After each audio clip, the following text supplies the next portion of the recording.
Algérie-France. Quelles sont les personnes autorisées à accéder à l'espace Schengen?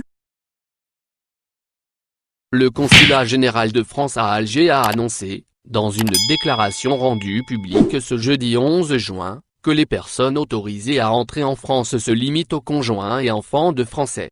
Les ressortissants de l'Union européenne, UE, et assimilés autorisés à entrer sur le territoire en dérogation à la fermeture des frontières ne se fera que dans un cadre relatif au regroupement familial, est-il précisé dans le communiqué. Ainsi, l'autorisation d'accéder à l'espace Schengen ne sera accordée qu'aux conjoints et enfants de Français.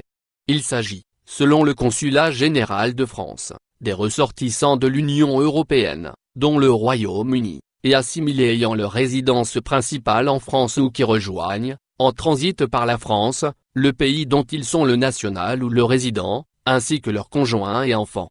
Que recouvre précisément la notion de conjoint et enfant de Français?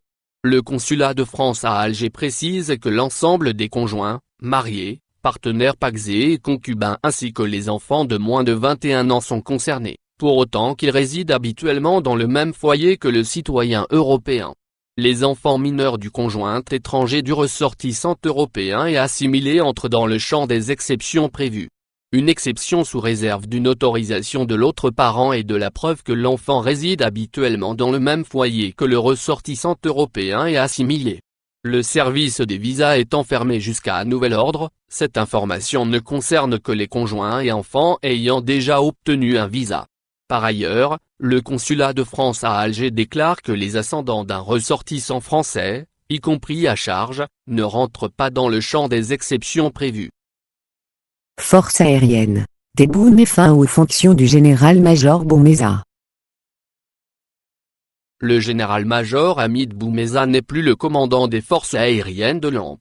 Le président Abdelmadjid Tebboune a décidé de mettre fin à ses fonctions, selon un décret présidentiel publié au Journal officiel, ce jeudi. Par décret présidentiel du 4 Chawwal 1441 correspondant au 27 mai 2020, il est mis fin aux fonctions de commandant des forces aériennes, exercées par le général-major Hamid Boumeza, précise le texte. Le général-major Boumeza dirigeait les forces aériennes de l'ANP depuis septembre 2018.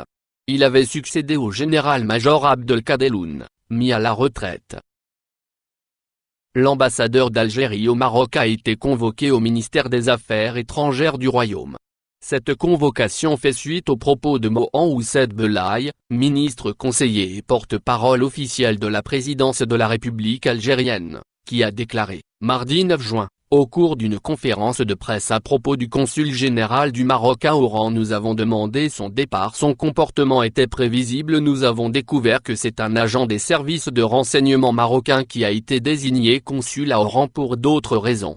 La presse marocaine indique que ces allégations, qualifiées de ridicules par le chef de la diplomatie marocaine dans une déclaration à la MAP, ont failli rester sans réponse.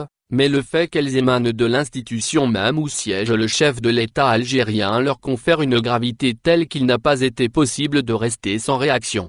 Dans cette affaire, la présidence algérienne a menti de bout en bout. Et de préciser que c'est en vue de faire rétablir la vérité à propos des mensonges grossiers du porte-parole d'Abdelmadjid Tebboune que l'ambassadeur algérien à Rabat a été convoqué. Au final, n'oubliez pas de vous abonner à la chaîne et appuyer sur la cloche pour recevoir toutes les nouvelles.